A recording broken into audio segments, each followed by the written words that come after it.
So now we can put these three gas laws together, Boyle's law, Charles' law, and Gay-Lussac's law, to come up with what's known as the combined gas law.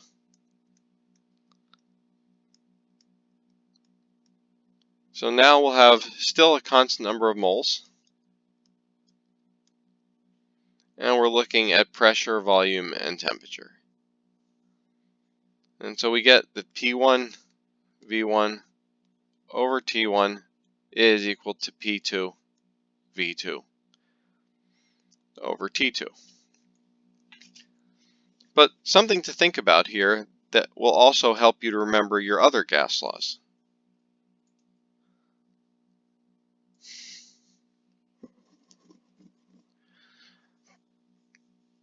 So if you think about Boyle's law, you can always come back and get Boyle's law from the combined gas law. Because recall that Boyle's law said we were dealing with constant temperature. So if we have constant temperature, then T1 is equal to T2. And what does that do to our combined gas law? It just converts it into Boyle's law. And so you could do the same thing with both Charles' law as well as Gay-Lussac law. So as long as you remember the combined gas law, you can easily get back to any of those three.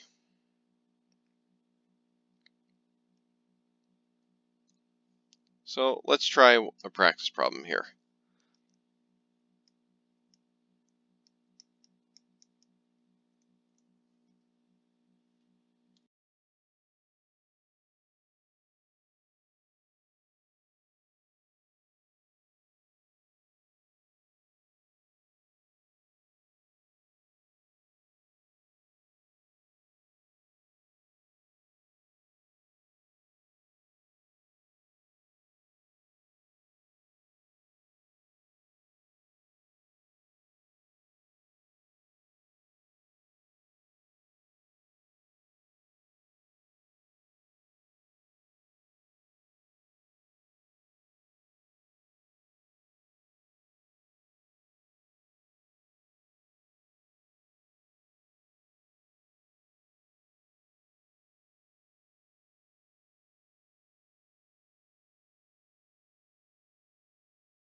All right, so we have a gas cylinder with a given volume of gas,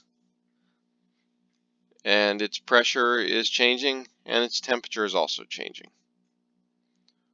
What happens to the volume? Well, I find it's often helpful if we start by making a chart. That allows us to line up all of our information and figure out what we need to do.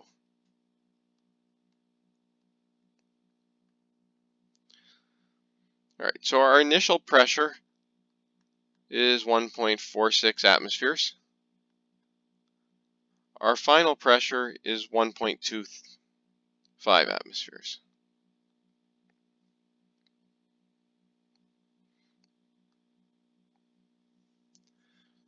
So first thing to note is we don't need to convert anything here because our pressures are in the same unit. Our initial volume is 9.87 liters. Our V2, well, that's what we're trying to figure out. Our initial temperature is 0 degrees Celsius, and that's going to have to be converted to Kelvin. Remember, to convert from Celsius to Kelvin, we just add 273.15, and our T2 is 300 Kelvin. So now we have all of our information, organized in a way that we can use it in our combined gas law. So now we can set that up.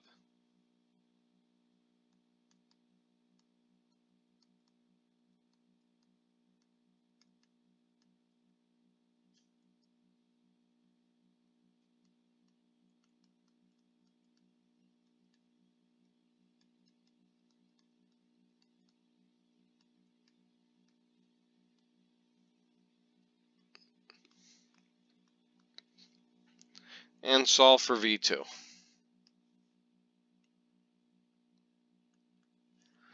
But before we do that,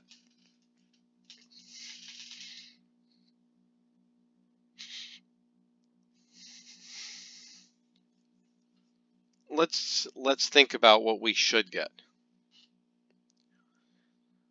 So what's happened to our pressure? Our pressure has gone down. So if our pressure goes down, what does that do to the volume? That should increase the volume. In addition, our temperature has gone up. What should that do to the volume? Well, we increase the temperature, the volume should also go up. So both of our changes are changed to pressure as well as our change to temperature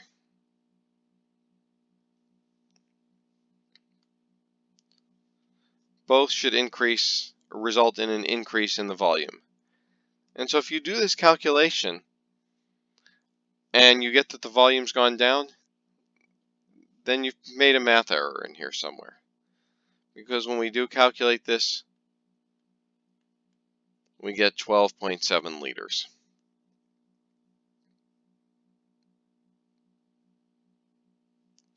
All right, let's do another one.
All right, so now we have a sample of oxygen at 22 degrees Celsius and 750 torr. And those might be pretty, typical conditions we might find here somewhere on Earth. Today, while I'm recording this lecture, it's certainly not 22 degrees, but the pressure is certainly realistic. And that sample of gas has a volume of 65 milliliters. Now, what happens if we take that sample of gas to Pluto, where the temperature is negative 380.47 Fahrenheit, and the pressure is just 1 Pascal? Again, this is another case where it's going to be useful to start with a table.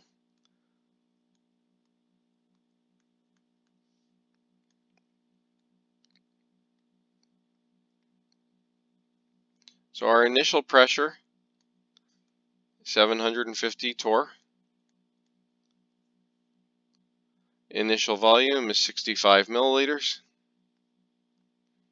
And the initial temperature is 22 degrees Celsius. Our final pressure is 1 Pascal. V2 is our final volume, is what we're solving for. And T2 is negative 380.47 degrees Fahrenheit. So do we need to do any conversions here?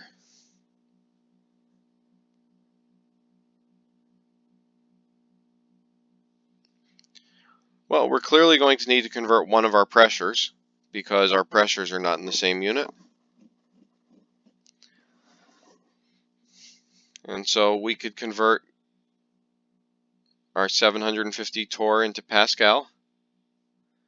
And if we do that, we get just under 100,000 Pascal. And we need to convert both of our temperatures into Kelvin. First one is easy. We just add 273.15.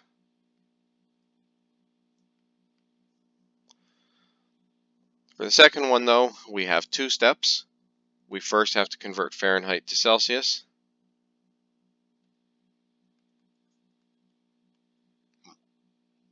And then convert Celsius to Kelvin.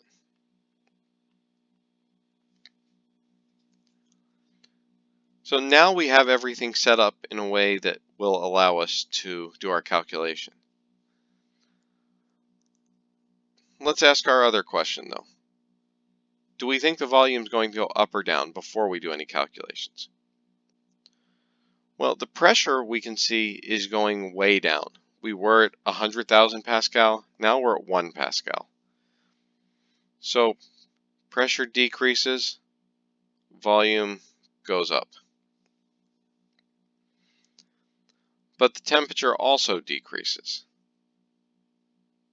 When the temperature decreases, what does that do to the volume? The volume goes down. So we might not have as obvious of a trend to look for here, because our pressure and temperature are going to send this in two different directions. So let's do the calculation.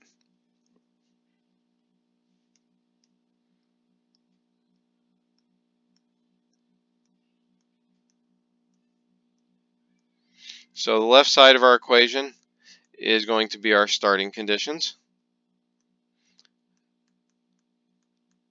Now in the first problem we did, we were working in liters.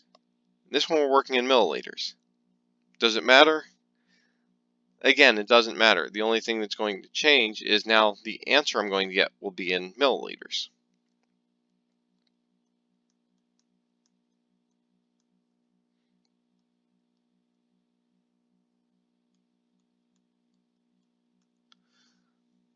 And so now we've got our equation set up, and it's just a matter at this point of solving for V2. And so V2 here, so again, this volume of oxygen only took up 65 milliliters on Earth. We take it to Pluto, though, and it now has a volume of 970,000 milliliters.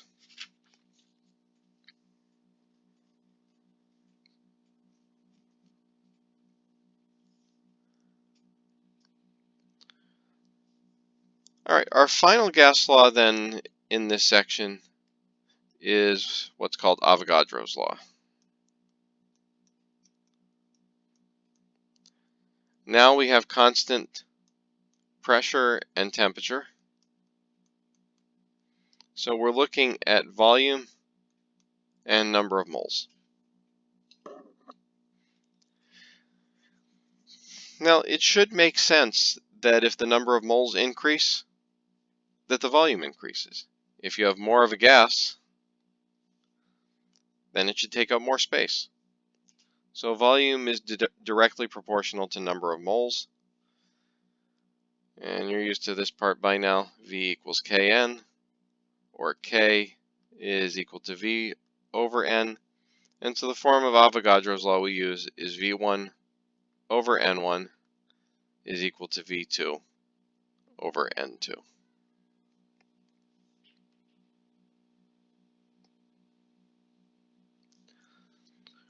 So now you should get out in-class exercise number 12, which relates to gas laws.